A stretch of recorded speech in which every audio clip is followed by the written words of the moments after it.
الحمدللہ وکفا والصلاة والسلام علی من لا نبی بعدہ فاعوذ باللہ من الشیطان الرجیم بسم اللہ الرحمن الرحیم انہو لا يحب المستكبرین صدق اللہ العظیم قال اللہ تبارک وتعالی فی المقام الآخر في شان حبيبه ومحبوبه مخبرا وآمرا إن الله وملائكته يصلون على النبي يا أيها الذين آمنوا صلوا عليه وسلموا تسليما محبت و ذوق کے ساتھ الصلاة والسلام عليك يا سيدي يا رسول الله الصلاة والسلام عليك يا سيدي يا حبيب الله الصلاة والسلام عليك يا سيدي يا خاتم النبيين وعلى آلك وأصحابك يا سيدي يا نبي الله اللہ عز و جل کی حمد و ثنا محبوب کائنات فخر کائنات باعث تخلیق کائنات ہم سب کے پیارے آقا حضرت محمد مصطفیٰ احمد مجتبی صلی اللہ علیہ وآلہ وسلم آپ کی ذات اقدس اطہر پر حضرت سلام عرض کرنے کے بعد دعا ہے کہ رب لم یزل جل علا ہم سب کی حاضری اپنی بات کا ہمیں شرط قبولیت سے سرفراز فرمائے۔ آج کی گفتگو کا عنوان ہے تکبر کی سزا۔ رب لم یزل نے قرآن مقدس کی متعدد آیات بینات میں تکبر کی مذمت کی۔ تکبر اللہ کی صفت ہے، ایسی صفت ہے جو اللہ کسی اور میں دیکھنا نہیں چاہتا۔ تو اللہ اپنے بندوں میں عاجزی دیکھنا چاہتا ہے، انکساری دیکھنا چاہتا ہے، تواضع دیکھنا چاہتا ہے۔ اللہ اپنے بندوں کو تکبر سے روکتا ہے۔ تو تکبر کا معنی یہ ہے کہ اپنے آپ کو دوسروں سے اعلیٰ سمجھنا اور دوسروں کو اپنے سے کم تر سمجھنا، اسے تکبر کہتے ہیں۔ تو اللہ نصر کی بارگاہ میں تمام کے تمام انسان برابر ہیں، اور پھر ان سب انسانوں میں سے جو اعلیٰ انسان ہیں وہ مسلمان ہیں، پھر مسلمانوں میں سے جو نیک اور صالح لوگ ہیں۔ تو رب العزت جو ہے تکبر کو پسند نہیں فرماتا۔ تو قرآن مقدس میں اللہ ارشاد فرماتا ہے اِنَّهُ لَا يُحِبُّ الْمُسْتَكْبِرِينَ، بے شک وہ متکبرین کو پسند نہیں کرتا۔ اللہ انہیں پسند کرتا ہے جن میں عاجزی ہو، انکساری ہو، تواضع ہو، جو اللہ کے حضور سجدہ سجود ہو، اللہ انہیں پسند فرماتا ہے۔ اور دوسرے مقام پہ ارشاد فرمایا ان الذين يستكبرون من عبادتي سيدخلون في جہنم داخلين۔ اللہ ارشاد فرماتا ہے بے شک جو میری عبادت سے تکبر کرتے ہیں کہ میں انہیں ذلیل و خوار کر کے دوزخ میں داخل کر دوں گا۔ تو اس آیت مبارکہ کے اندر ان الذين يستكبرون عن عبادتي سيدخلون جہنم داخلین، کہ جو لوگ بھی میری عبادت سے تکبر کرتے ہیں یعنی عبادت نہیں کرتے، عبادت سے دور رہتے ہیں، فرمایا ایسے متکبرین کو میں دنیا میں بھی ذلیل و خوار کروں گا اور آخرت میں بھی ذلیل و خوار کر کے جہنم کے اندر داخل کر دوں گا۔ رب لم یزل متکبرین کو پسند نہیں فرماتا۔ تو رب لم یزل کے پیارے محبوب خاتم النبیین والمرسلین نبی و مکرم صلی اللہ علیہ وسلم نے ارشاد فرمایا جس کے دل میں رائی کے دانے کے برابر بھی تکبر ہوگا فرمایا اللہ اسے جنت میں داخل نہیں کرے. لہذا جنت مقدس جگہ ہے، جنت جو ہے پاک جگہ ہے، جنت اعلیٰ جگہ ہے، افضل جگہ ہے. تو اللہ رب العزت جنت میں متکبرین کو داخل نہیں کرے گا. تو فرمایا جس کے دل میں رائی کے دانے کے برابر بھی ایمان ہوگا اللہ اسے بھی جنت میں داخل فرما دے گا. سزا جزا حساب و کتاب کے بعد اگر برے اعمال ہیں جب ان کی سزا پوری ہو جائے گی اللہ اسے بھی جہنم سے نکال کر اس ایمان کی بدولت اسے جنت کا حقدار بنا دے گا. تو متکبرین کو اللہ پسند نہیں فرماتا، اللہ پسند نہیں فرماتا. اور نبی مکرم صلی اللہ علیہ وسلم نے ارشاد فرمایا 4 لوگ ایسے ہیں جنہیں اللہ پسند نہیں فرمایا. عرض کی صحابہ کرام یا رسول اللہ صلی اللہ علیہ وسلم وہ 4 لوگ کون سے ہیں؟ فرمایا ایک بخیل ہے، جو بخل کرتا ہے اللہ اس بخیل کو اس کے بخل کی وجہ سے پسند نہیں فرمایا. اور دوسرا فرمایا جو اپنے مال میں سے زکوٰۃ نہیں دیتا، کہ زکوٰۃ اللہ نے فرض کی ہے، جو صاحب استطاعت کے ہونے کے باوجود بھی اپنے مال سے زکوٰۃ نہیں دیتا تو اللہ ایسے بندے کو بھی پسند نہیں فرمایا.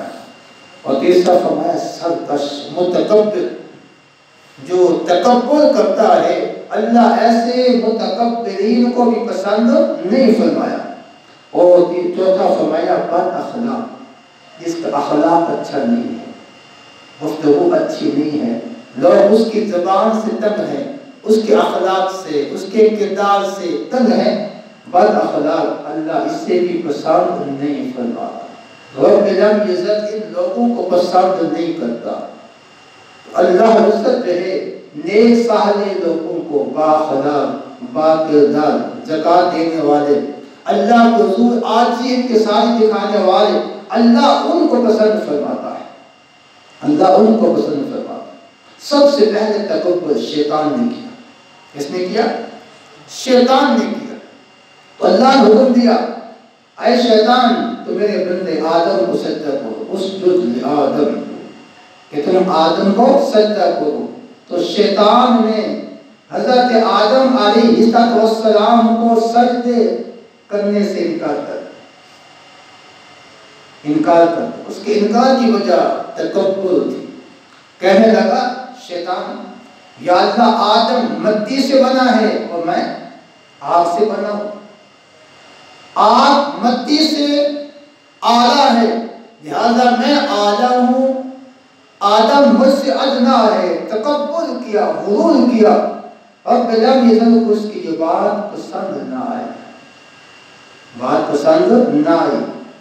اللہ نے شیطان کو مردود قرار دے دیا، اللہ نے شیطان کو مردود قرار دے دیا، اللہ نے اس سے اس کے مقام سے گرا دیا.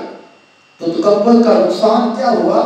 اس کی زندگی کی تمام نیکیاں، تمام عبادات، قیام و سجود، تسبیح و تحلیل کو اللہ نے نہیں دیکھا، اس کے مقام و مرتبہ کو نہیں دیکھا، بلکہ اس کے تکبر کرنے کی وجہ سے اس کے نیکیوں کو ضائع کر دیا، اس سے اس کا وہ مقام چھین دیا. یہ شیطان جس کا تعلق اصل میں جنوں کے ساتھ ہے، اس کا تعلق جنوں کے ساتھ ہے، اتنا نیک اور صالح ہو گیا کہ رب لم یزد نے شیطان کو فرشتوں کا سردار بنا دیا، فرشتوں کا سردار بنا دیا، یہاں تک کہ یہ فرشتوں کا چیف کمانڈر بن گیا.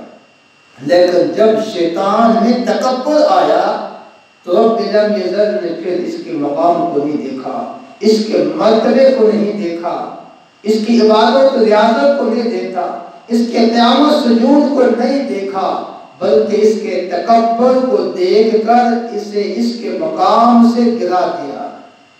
معلوم ہوا کہ اللہ رب العزت کو عاجزی کرنے والے، انکساری کرنے والے لوگ پسند ہیں.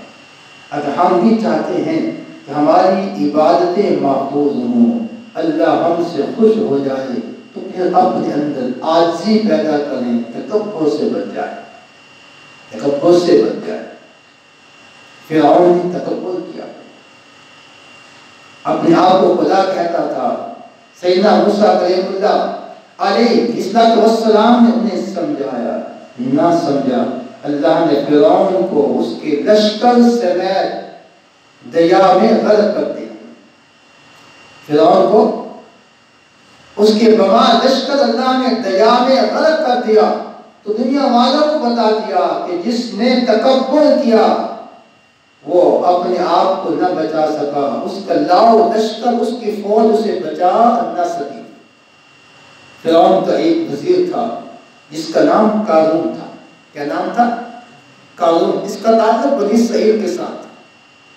سیدنا موسیٰ کلیم اللہ علیہ السلام نے اسے سمجھایا کہ تم ہماری قوم سے تعلق رکھتے ہو، بنی اسرائیل کے افراد میں سے ایک فرد ہو، لہذا تم فرعون کی بجائے اپنے قوم کا ساتھ دو۔ اور امیر آدمی تھا، اس کے پاس مال و دولت کے انبار تھے، تو اس نے اپنی قوم کو چھوڑ دیا، فرعون کا ساتھ دیا، تکبر کیا، اور جتنے بھی مال و دولت تھی اس کے پاس، وہ یہ کہتا تھا یہ میری ذاتی جو ہے محنت ہے، ذاتی محنت ہے، اللہ کا احسان نہیں مانتا تھا، اپنی ذاتی محنت سمجھتا تھا۔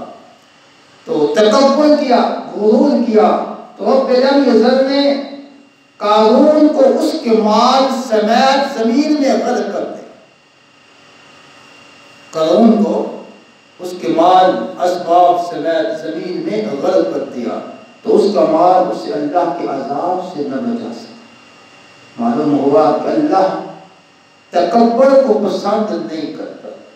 ہمارے پاس جو کچھ بھی ہے ہمارا نہیں ہے، سب اللہ کا دیا ہوا ہے۔ یہ جسم اللہ کا ہے، جسم میں اعضاء اللہ کے ہیں، ہم حرکات و سکنات کرتے ہیں اللہ کے حکم سے کرتے ہیں۔ ہمارے پاس جو کچھ مال و دولت ہے، عہدہ یا مقام ہے، ہمارا اپنا نہیں ہے، اللہ کا دیا ہوا ہے۔ ہمارا تو وجود ہی اپنا نہیں ہے، یہ بھی ہمارے خدا کا دیا ہوا ہے۔ تو پھر تکبر کس چیز پہ؟ یہ مکان ہے، جائیداد ہے، بینک بیلنس ہے، یہ سب اللہ کا دیا ہوا ہے۔ آج ہمارے پاس ہے، کل نہیں ہوگا، اگر آج نہیں ہے تو کل آ جائے گا۔ لہذا جو ہے اللہ جس حالت میں بھی رکھے اسی حالت میں ہمیں خوش رہنا چاہیے، تکبر نہیں کرنا چاہیے۔ اللہ نے قارون کو غرق کیوں کیا، قارون کو برباد کیوں کیا؟ اس کے تکبر کی وجہ سے۔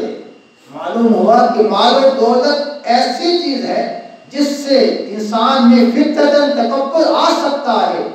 تو رب العزت نے فرمایا کہ میں نے قارون جس کے پاس مال و دولت کے انبار تھے اسے غرق کر دیا، اسے ہلاک کر دیا، اس کی مال و دولت نے اسے اس کا ساتھ نہ دیا، اسے وہ بچا نہ سکا۔ اے امت مسلمہ، مال و دولت بھی تمہیں اللہ کے عذاب سے کبھی نہیں بچا سکے۔ نمرود اپنے آپ کو خدا کہتا تھا، تکبر کیا، غرور کیا۔ سیدنا موسیٰ کلیم اللہ علیہ السلام نے بھی انہیں سمجھایا، لیکن جو ہے نمرود نہ سمجھا، نمرود نہ سمجھا۔ تو رب العزت کے ساتھ اس نے شرک بھی کیا، تکبر بھی کیا، تو اللہ نے اپنا ایک معمولی سا ایک فوجی مچھر کو بھیجا، اسے ہم ہاتھ میں مسل دیتے ہیں مچھر کو، اللہ نے ایک مچھر کو بھیجا۔ نمرود جو بادشاہ تھا، لاکھوں کی تعداد اس کے پاس لاؤ لشکر بھی تھا، فوج بھی تھی، اسلحہ بھی تھا، سب کچھ تھا، لیکن نمرود اس کا لاؤ لشکر ایک مچھر کا مقابلہ نہ کر سکے۔ وہ مچھر ناقدر اس کے دماغ میں چلا گیا، یہاں تک کہ جہاں لوگ پہلے سجدہ کرتے تھے، مچھر کے جانے کے بعد پھر لوگ سجدے کی بجائے اس کے سر پہ چھتر مارتے، اس کے سر کے اوپر ہاتھ مارتے، یہاں تک کہ اسے چھتر پڑتے رہے یا جوتے پڑتے رہے، ان جوتوں کے پڑنے کی وجہ سے یہاں تک کہ وہ ہلاک ہو گئے۔ اللہ کا ایک فوجی جس کا نام مچھر ہے، اللہ نے اس کے ذریعے نمرود کو ہلاک کروا دیا، تو بتا دیا کہ میں متکبرین کا انجام کیا کرتا ہوں۔ اللہ کو تکبر پسند نہیں ہے، اللہ اپنے بندوں میں عاجزی دیکھنا چاہتا ہے، انکساری دیکھنا چاہتا ہے۔ حضرت نوح علیہ السلام کی جب وفات کا وقت قریب آیا نا، تو آپ نے اپنے بیٹوں کو بلایا۔ حضرت نوح علیہ السلام نے اپنے بچوں کو بلایا، انہیں نصیحت فرمائی، فرمایا بیٹا تمہیں 4 باتوں کی نصیحت فرماتا ہوں۔ کتنی باتوں کی؟ 4 باتوں کی۔ فرمایا 2 کام تم نے کرنے ہیں اور 2 کاموں سے رکنا ہے۔ بچوں نے عرض کیا بجن کون سے 2 کام کرنے ہیں؟ تو فرمایا کہ لا الہ الا اللہ کی کثرت کیا کرو، کلمہ طیبہ کی کثرت کیا کرو۔ اس کے بعد دوسرا فرمایا سبحان اللہ و بحمدہ سبحان اللہ العظیم، ان الفاظ کا ذکر بھی کثرت کے ساتھ کیا کرو۔ معلوم ہوا یہ عظیم کلمات ہیں جو اللہ کا نبی حضرت نوح علیہ السلام اپنے بچوں کو بطور نصیحت فرما رہا ہے، لہذا ہمیں بھی ان کلمات کا ذکر کثرت کے ساتھ کرنا چاہیے۔ اور حضرت نوح علیہ السلام نے فرمایا اے میرے بیٹو 2 کاموں سے تم نے بچنا ہے۔ ایک ہے شرک، کیا چیز؟ شرک سے بچنا ہے، اللہ کے ساتھ کسی کو شریک نہیں بنانا۔ اللہ اپنی ذات میں، صفات میں، عبادت میں تنہا ہے، اکیلا ہے، اس کا کوئی شریک نہیں ہے۔ اور دوسرا فرمایا بیٹا کبھی تکبر نہیں کرنا، کبھی تکبر نہیں کرنا۔ تم نے تمام زندگی عبادت کو زیادت میں گزار دی، اگر زندگی کے آخری لمحے آخری مرحلے پر تکبر کر دیا، اللہ سب کا زندگی کے تمام جو ہے نیکیوں کو ضائع کر دے۔ نمبر 1 شرک نہیں کرنا، نمبر 2 تکبر نہیں کرنا۔ تکبر اتنی بڑی صفت ہے، تو تکبر کے ساتھ رب لم یزل ہمارے نیکیوں کو ختم کر دیتا ہے۔ تو اللہ کو عاجزی اور انکساری جو ہے وہ پسند ہے۔ تو حضرت عیسیٰ روح اللہ نے ارشاد فرمایا کہ خوشخبری ہے اس شخص کے لیے اور جس نے تکبر نہیں کیا۔ حضرت عیسیٰ روح اللہ خوشخبری دے رہے ہیں، فرمایا وہ آدمی کامیاب ہے، اس آدمی کے لیے خوشخبری ہے جو زندگی میں تکبر نہیں کرتا، بلکہ عاجزی اور انکساری کے ساتھ جو ہے وہ زندگی گزارتا ہے۔ تو رب رب یزل کو ایسے آدمی جو ہے بڑے پسند ہے جس کے اندر عاجزی ہوتی ہے اور انکساری ہوتی ہے۔ اور یہاں تک کہ نبی مکرم صلی اللہ علیہ وسلم نے ارشاد فرمایا کہ ایک دن جنت اور جہنم کا آپس میں مباحثہ ہو گیا، مکالمہ ہوا۔ تو جہنم نے کہا، دوزخ نے کہا کہ اللہ نے مجھے متکبرین اور سرکش عطا کیے۔ معلوم ہوا کہ متکبرین اور سرکش کی جو جگہ ہے وہ کہاں ہے؟ جہنم ہے۔ اب یہ بات جہنم جنت کو بتا رہی ہے، اے جنت اللہ نے مجھے متکبرین اور سرکش عطا کیے ہیں۔ اور جنت نے کہا اے جہنم اللہ نے تو مجھے کمزور اور مسکین عطا کیے ہیں، مجھے کمزور مسکین عاجز عطا کیے ہیں۔ تو اللہ نے جب ان دونوں کی گفتگو کو سنا تو اللہ مخاطب ہوا اور فرمایا اے جنت تو میری رحمت ہے، تو میری رحمت ہے، جس پر میں اپنی رحمت کا نزول فرماؤں گا مجھے اسے تجھ میں داخل کر دو۔ اے جنت تو میری رحمت ہے اور جس پر میں اپنی رحمت کا نزول فرماؤں گا اے جنت اس بندے کو، اس مومن کو تجھ میں داخل کر دو۔ اور دوزخ سے فرمایا تو میرا عذاب ہے، تو میرا عذاب ہے، جس کو میں عذاب دینا چاہوں گا اے دوزخ اس بندے کو میں تجھ میں ڈال دوں گا۔ تو جہنم جو ہے متکبرین کی جگہ ہے، جنت جو ہے ان لوگوں کی جگہ ہے جن میں عاجزی ہو، انکساری۔ تو رب لم یزل اپنے ان بندوں سے پیار کرتا ہے، محبت کرتا ہے جن میں عاجزی ہو، انکساری ہو اور تواضع۔ کچھ چیزیں ایسی ہوتی ہیں جب وہ مل جائیں تو بعض لوگوں کے اندر تکبر آ جاتا ہے۔ مثلا مال و دولت ایسی چیز ہے جب مل جائے تو بعض احباب میں تکبر آ جاتا ہے۔ بیگانے تو وہ بیگانے اپنوں سے بھی دور ہو جاتے ہیں۔ اختیارات ہیں، مقام ہے، مرتبہ ہے۔ بعض مرتبہ جب اختیار مل جائے، کوئی مقام اور مرتبہ مل جائے تو پھر اس مقام اور مرتبے کے نشے کے اندر لوگ جو ہے تکبر کرنا شروع کر دیتے ہیں۔ اللہ کو یہ چیزیں پسند نہیں ہے۔ تو فرعون کے پاس کتنا مال و دولت تھا، قارون کے پاس کتنا مال و دولت تھا، نمرود کے پاس کتنا مال و دولت تھا، ان کے پاس اختیارات بھی تھے۔ اللہ کے عذاب سے نہ ان کے مال و دولت نے انہیں بچایا، اللہ کے عذاب سے نہ ان کے اختیارات نے مقام و مرتبہ انہیں بچایا۔ رب جل کے ذل کے بارگاہ میں وہی پسندیدہ ہے، فرمایا ان اکرمکم عند اللہ اتقاکم، جو تم میں سے سب سے زیادہ پرہیزگار ہے، متقی ہے، فرمایا مجھے وہ پسند ہے، مجھے وہ پسند ہے۔ جب مکہ فتح ہوا نبی مکرم صلی اللہ علیہ وسلم نے حضرت بلال حبشی رضی اللہ عنہ سے فرمایا کہ بیت اللہ کی چھت پہ چڑھ کر اذان ہو۔ کہاں پہ؟ بیت اللہ کی چھت پہ اذان ہو۔ حضرت بلال حبشی رضی اللہ عنہ بیت اللہ کی چھت پہ ہے۔ عجیب منظر ہے، آج بیت اللہ نیچے ہے، بلال حبشی کے قدم بیت اللہ کی چھت پہ ہیں۔ یہ اعزاز کی بات ہے۔ تو جب اذان ہوئی، وہ فال مکہ نے اذان سنی، دوڑ کے آئے، عرض کی حضور یہ ہمارا غلام تھا، آج وہ بیت اللہ کی چھت پہ ہے، ہم نیچے کھڑے ہیں۔ اللہ کا معبود نے فرمایا کہ جو اللہ کو ہو جاتا ہے اللہ اس سے اعزاز دیتا ہے۔ وہ ایمان لے آئے، اگر جو حبشہ کا رہنے والے ہیں، حبشی ہیں، اللہ نے اسے یہ اعزاز دیا، یہ مقام دیا، تم ایمان نہیں لائے، تمہیں وہ اعزاز اور مقام نہیں ملتا۔ لہذا اعزاز اور مقام اسے ملتا ہے جو اللہ کو ہو جاتا ہے۔ اللہ پہ یہ نہیں دیکھتا کہ عربی ہے، اجمی ہے، گورا ہے، کالا ہے، اللہ اس کے نیک عمل کو دیکھ کر اسے مقام اور مرتبہ عطا کر دیتا ہے۔ حضرت بلال حبشی رضی اللہ عنہ اللہ کے محبوب ان سے انتہائی محبت فرماتے تھے، یہاں تک کہ اللہ کے محبوب نے اسے اذان کی ڈیوٹی پہ لگا دی۔ اے بلال تم اذان کہا کرو۔ اذان بھی محبوب خدا کے زندگی میں کہا کرتے تھے۔ اللہ اکبر۔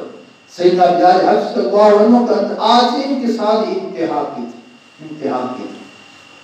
حضرت ابوبکر صدیق رضی اللہ عنہ جب آپ کی بارگاہ میں حضرت بلال حبشی تشریف لاتے تو اپنی جگہ سے کھڑے ہو کے استقبال کرتے تھے۔ کسی نے کہا ابوبکر صدیق آپ خلیفہ وقت ہیں، آپ بلال کا استقبال فرماتے ہیں؟ فرمایا ہاں، اس وجہ سے کہ یہ مؤذن رسول ہے، مؤذن رسول ہے، اس وجہ سے میں ان کا استقبال کرتا ہوں، انہیں عزت دیتا ہوں۔ تو عرض کر رہا تھا تو رب العالمین یہ ذات کسی کی شکل نہیں دیکھتا، چہرہ نہیں دیکھتا، مقام و مرتبہ یا دولت نہیں دیکھتا، بلکہ اس کے عاجزی اور انکساری کو دیکھ کر اسے مقام اور مرتبہ عطا کر دیتا ہے۔